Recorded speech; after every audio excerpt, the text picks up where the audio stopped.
మన hair growth అనేది jeans మీద బేస్ అయి ఉంటుంది. అలాగే మనం తీసుకునే ఫుడ్ మీద బేస్ అయి ఉంటుంది. అండ్ మనం ఉన్న వెదర్ కండిషన్స్ మీద బేస్ అయి ఉంటుంది. మనం వాడే వాటర్ మీద బేస్ అయి ఉంటుంది అనేవన్నీ కూడా ఇంపార్టెంటే. బట్ సెకండరీ, ఫస్ట్ ఏంటంటే ప్రైమరీ ఏంటంటే మీరు మీ హెయిర్ని కేర్ చేయడం స్టార్ట్ చేయండి. ఆటోమేటిక్గా మీ హెయిర్ అనేది మీ మాట వింటుంది.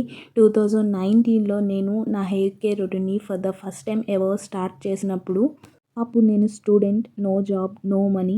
సేమ్ నేను రెగ్యులర్గా యూజ్ చేస్తున్న ఆయిల్ని, నేను రెగ్యులర్గా యూజ్ చేస్తున్న దువ్వెని, నేను రెగ్యులర్గా యూజ్ చేస్తున్న ఆ ₹1 షాంపూతోనే నా హెయిర్ కేర్ రొటీన్ అనేది స్టార్ట్ చేశాను.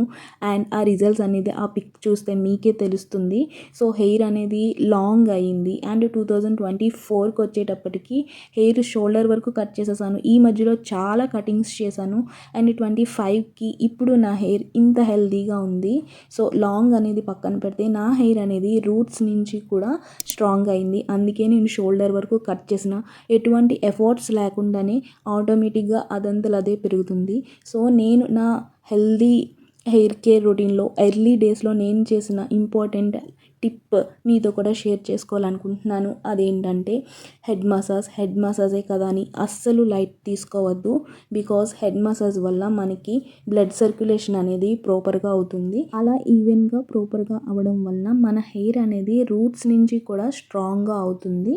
సో దట్ మన హెయిర్ హెల్తీగా ఉంటుంది. నేను మీకు ఇచ్చే సజెషన్ ఏంటంటే before using any hair care products మీ హెయిర్ని యాక్టివ్ చేయండి. అంటే మనం యూజ్ చేసే ప్రొడక్ట్స్ మన హెయిర్కి పట్టి అవి మన హెయిర్ని గ్రోత్ చేసేలా చేయాలి కదా. సో హెడ్ మసాజ్ వల్ల మన స్కాల్ప్ అంతా కూడా క్లీన్ అవుతుంది, డాండ్రఫ్ కూడా ఉండదు. సో దట్ మనం వాడే ప్రొడక్ట్స్ మనకి బాగా పనిచేస్తాయి. ఇది కూడా చాలా ఇంపార్టెంట్, మన స్కాల్ప్ అనేది నీట్గా ఉంచుకోవడం. ఇలాంటి ఆనెస్ట్ హెయిర్ కేర్ టిప్స్ కోసం please do subscribe and do support.